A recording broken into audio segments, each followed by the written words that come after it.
Hey everybody, welcome back to this episode of Darkhawk Talk. Today we're going to be going over issue number 8. This is affectionately known as the Lodestone issue. Her greatest challenge, her name is Lodestone. Refresher from last issue, Lodestone is the lady with the magnetic powers who is definitely not Magneto. And if you remember last time where we left off, Chris's friend Headset was injured during a drug deal bust that Darkhawk was doing, and then in the midst of all that chaos, Lodestone came up and said, "Produce a Darkhawk or die in his place." And that leads us to right here with Chris pinned up against the wall. The amulet is actually on his friend, who is below panel here underneath the credits bar on the ground there. Chris tried to give him the amulet in order for him to swap to the Darkhawk body and back, which, as Chris finds out, can heal you. So it just bad timing for Lodestone to come in there, but she's in there, hold him hostage right now, and we'll go to the next page, see what happens. Her magnetic glory. She just saw Darkhawk a second ago, and so that's why she's asking Chris where he's at. So she doesn't know I'm the Darkhawk, but the amulet that enables me to become him is lying on my friend, aka Headset's chest right down there. Even though you can't really see it, it's kind of in there somewhere. It says here, has tried to use it to save his life. Now we're both going to pay for my stupidity. Lodestone threatens to kill him a couple times. Introduces herself again for the newer readers. I'm Lodestone. My magnetic powers can tear apart the very iron in your blood, and you with it. Just tell me where the creature went, and I may let you live. What do I do? What do I tell her? All these thoughts. And then Chris, hey, I can lie. He ran off, headed west. She buys it. Drops Chris, dumps him off. And then I'm very good with faces. If you lied to me, you won't have one left. She's walking on air. Radical. So it's a big splash page of the issue with Chris basically BSing his way out of the situation with Lodestone. It shows a panel of Lodestone leaving off there. But Chris is still settled with the same problem before. His friend's still injured here. So he's trying to figure out how to get him to a hospital and all that. And then all of a sudden you get two dudes chucked right by Chris. By Lodestone asking, where is the Darkhawk? Oops, going back one page to go forward. There we go. And then Chris says, sorry, Headset, looks like before I can help you, I've got to stop her. So he transforms in there. And then Chris realizes that basically you have to be conscious in order to make this switch from Darkhawk to the body. That's why it didn't work for his friend there. So he's got his glider wings out, got his claw cable out. He wings over to the pole, tugs, leaps, and now he's airborne, going after her. Gives her the old dark force blast. She realizes that he's finally showed up, and they exchange some witty banter. She says, yeah, I work for Philip Basin. I trust that answers your question. So that's the reason why she's going after him, but we all knew that already. So now you got everything but the proverbial kitchen sink being chucked at him, her using her non-Magneto powers, throwing everything at there. Ties him up in a light pole, crashes him into a car, chucks a whole bunch of vehicles at him, basically kick a Darkhawk's ass. So he actually is able to survive. He blasts his way out, and in a moment of clarity, admits it's like almost being in a movie. Never felt so alive. And whatever she throws at me, the Darkhawk can take it. And then the crowd here, they like him, call him Super Dude. And then he realizes the seriousness, nature of the whole thing. And then ambulance is coming up. These two guys notice Headset over there injured. So Darkhawk jumps after Lodestone. He basically kind of sacrifices himself here. You keep fighting, gets screw up the rescue operations, cause more casualties, like it or not. She calls him a fool. He gets hit right in the chest with some sort of magnetic blast. He's laying there in pain. She calls him the noblest or stupidest guy I ever met. Doesn't really care. She tries to take the amulet from him.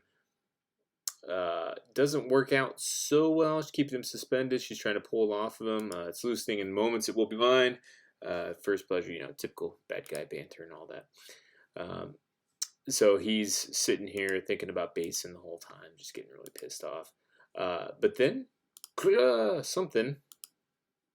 something hurts her, and she calls somebody a slime. I'm doing as you ordered. And then you got Phil Basin sitting in his, looks like a Rolls Royce or something, saying you're overdoing it.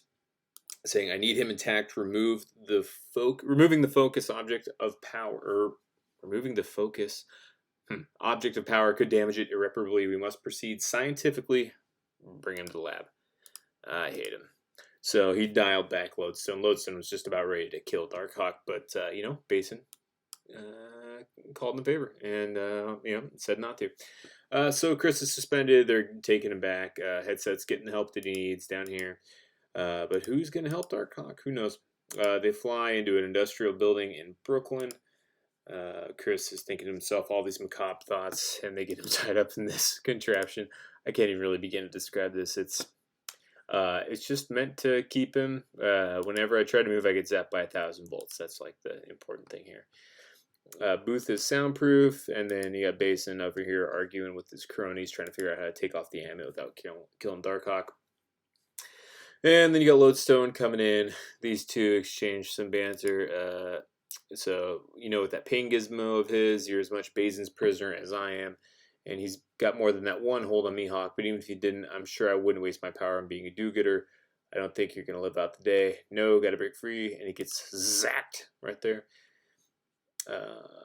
So, and then Chris flashback. If you remember last issue, he found that journal in his garage or basement written by his dad. And he read in his diary. He let a hit-and-run victim die so he could nail her killer ruthless. That's how he's got to be. So he's adopting a little bit more of that killer instinct mentality. He's just not sure if he wants to be. The intruder alarm goes off. Lodestone and goons here go after the intruder. They're all checking it out. They've taken him out of the big shackles here, got him just suspended in a little foot and harness thing.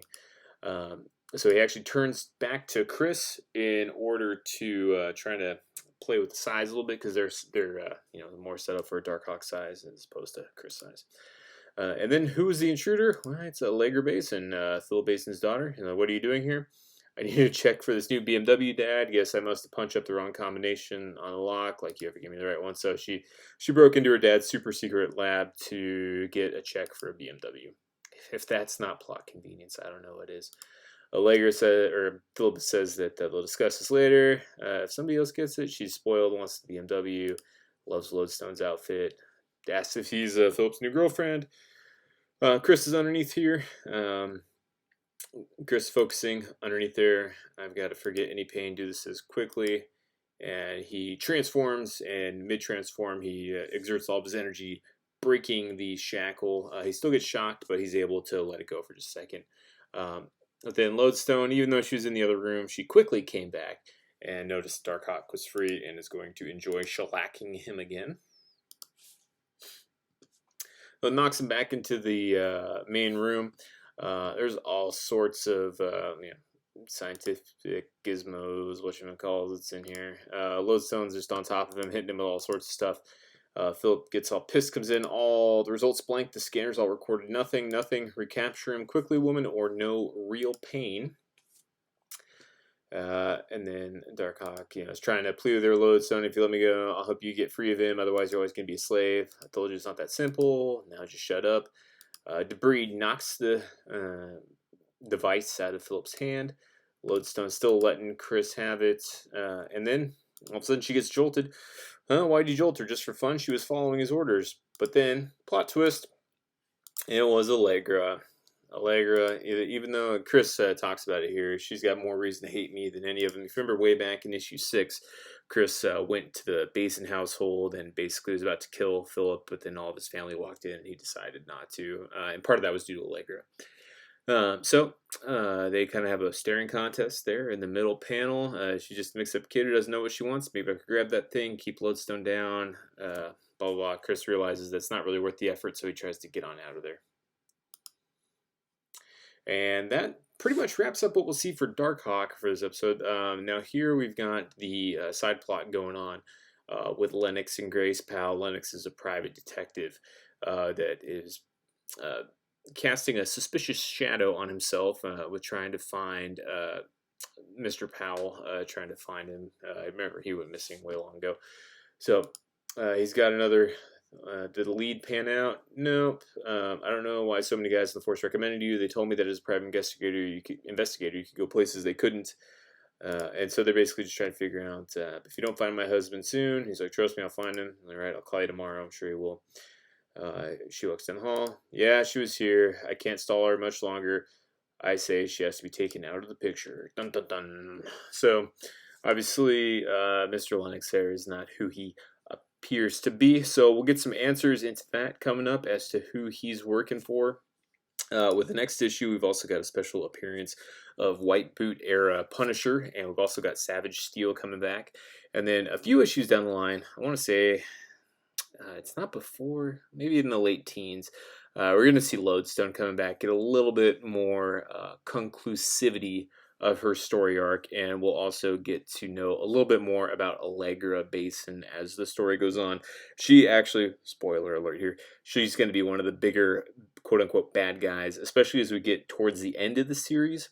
Philip Basin will get paralyzed at a point, and Allegra pretty much takes over and becomes the de facto crime boss of the Basin family household. So it's interesting to see here her in her infancy stages starting to build up and to see how she differs from her dad and all that. So it'll be an interesting character development to watch over the next, 42 issues. Oof, got a lot left.